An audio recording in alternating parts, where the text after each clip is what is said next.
아침에 나로 주의 인자한 말씀을 듣게 하소서.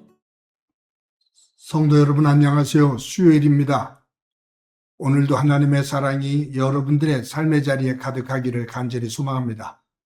말씀 한 국봅니다. 고린도전서 2장 1절부터 9절까지의 말씀을 봉독해 드립니다.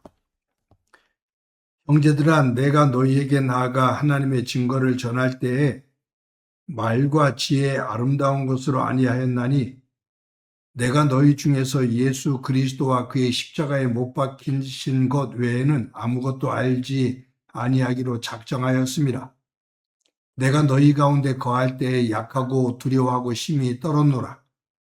내 말과 내 전도함이 설득력 있는 지혜 말로 하지 아니하고 다만 성령의 나타나심과 능력으로 하여 너희의 믿음이 사람의 지혜에 있지 아니하고 다만 하나님의 능력에 있게 하려 하였노라. 그러나 우리가 온전한 자들 중에서는 지혜를 말하노니 이는 이 세상의 지혜가 아니요 또 이 세상에서 없어질 통치자들의 지혜도 아니요 오직 은밀한 가운데 있는 하나님의 지혜를 말하는 것으로서 곧 감추어졌던 것인데 하나님이 우리의 영광을 위하여 만세전에 미리 정하신 것이라. 이 지혜는 이 세대의 통치자들이 한 사람도 알지 못하였나니 만일 알았더라면 영광의 주를 십자가에 못 박지 아니하였으리라. 기록된 바 하나님이 자기를 사랑하는 자들을 위하여 예비하신 모든 것은 눈으로 보지 못하고 귀로 듣지 못하고 사람의 마음으로 생각하지도 못하였다함과 같으니라. 아멘.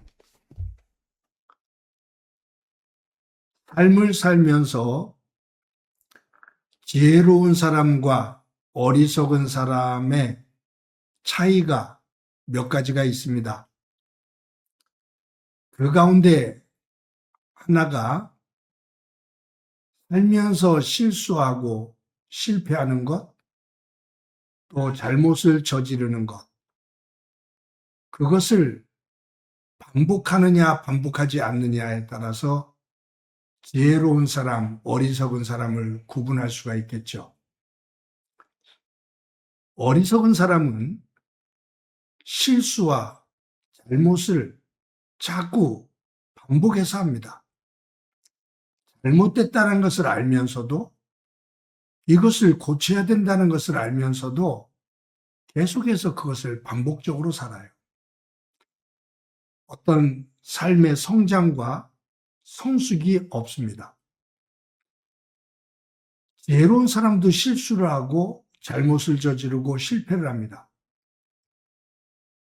그런데 지혜로운 사람은 그것이 잘못됐다라는 것, 자신의 삶을 살아가는 데 있어서 이것이 옳지 못하다는 것을 깨닫게 되면 그 실수와 그 잘못, 그 실패를 반복하지 않으려고 애를 씁니다.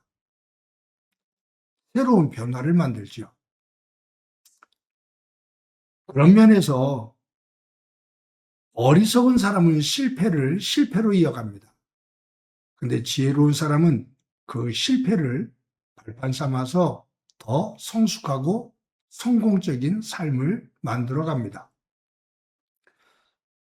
바울은 참 지혜로운 사람이었습니다. 성령의 인도하심 속에서 바울은 중앙아시아 지역이 아닌 유럽 지역으로 복음을 증거하러 건너가게 되죠. 사도행전에 나오게 되는데 이것이 유럽 지역으로 복음이 증거되어진 첫 번째 사건입니다.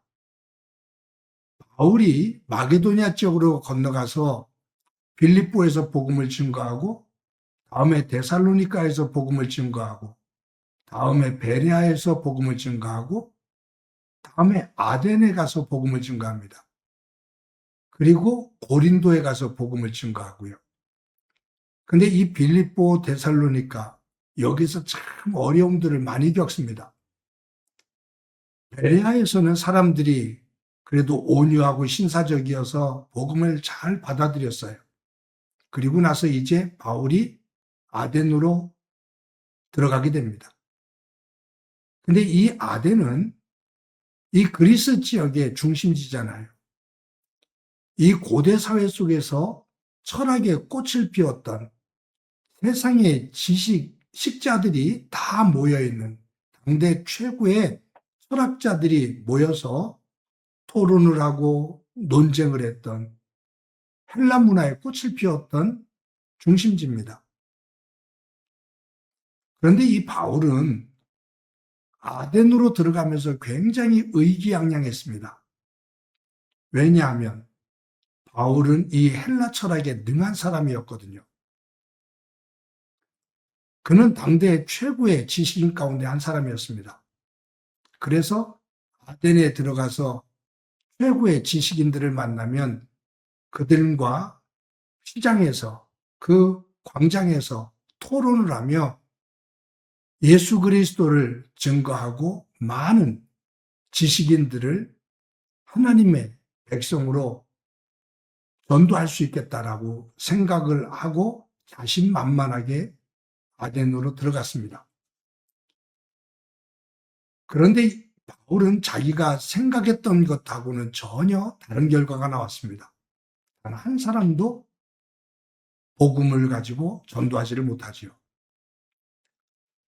자신이 토론을 하면서 아덴을 다 복음으로 뒤집어 놓을 수 있다라고 생각을 했는데 그 속에서 한 사람도 전도하지를 못하고 실패하고 좌절감, 그런 자신의 한계를 깨닫고 아덴에서 떠나서 고린도에 내려오게 된 겁니다.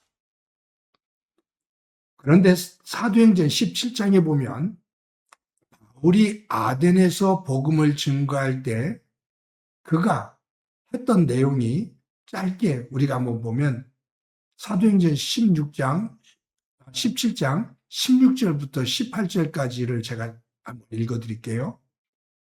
바울이 아덴에서 그들을 기다리다가 그 성에 우상이 가득한 것을 보고 마음이 격분하여 회당에서는 유대인과 경건한 사람들과 또 장터에서는 날마다 만나는 사람들과 변론하니 어떤 에피쿠로스와 스토아 철학자들도 바울과 쟁론할새 어떤 사람은 이르되 이 말쟁이가 무슨 말을 하고자 하느냐고, 어떤 사람은 이르되 이방 신들을 전하는 사람인가 보다 하니 이는 바울이 예수와 부활을 전하기 때문이라.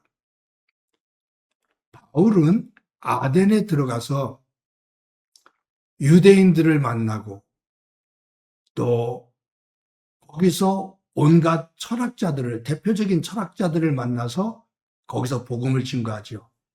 근데 이 복음을 증거하는 이 과정 속에서 독특한 단어가 여기 나옵니다. 뭐냐면 여기에 장터에서 날마다 만나는 사람들과 변론했다. 또 어떤 에피쿠로스와 스토아 철학자들도 바울과 쟁론할세. 이 당시에 철학의 양대 산맥의 사람들이거든요. 이 철학자들과 함께 만나서 쟁론했다. 아주 격렬하게 토론을 벌였다 그 말이에요. 여기서 지금 보여주고 있는 중심 단어가 변론, 쟁론입니다. 바울은 자신이 알고 있는 이 복음, 예수 그리스도, 부활의 사건, 이것을 전하는데 자신의 지식을 토대로 해갖고서 토론을 하고 논쟁을 벌여서 사람들을 논리적으로 제압을 함으로 복음을 증거할 수 있다라고 생각한 거예요. 그들을 충분히 설득할 수가 있다. 그리고 토론을 통해 갖고서 그들의 논리를 제압을 해서 복음을 받아들일 수 있도록 할 수가 있다라고 바울은 생각을 한 거죠. 그런데 한 사람도 복음을 받아들이지를 않습니다. 이 철학자들이 하는 말이 이 말쟁이가, 말을 잘하는 이 말쟁이라고 말합니다.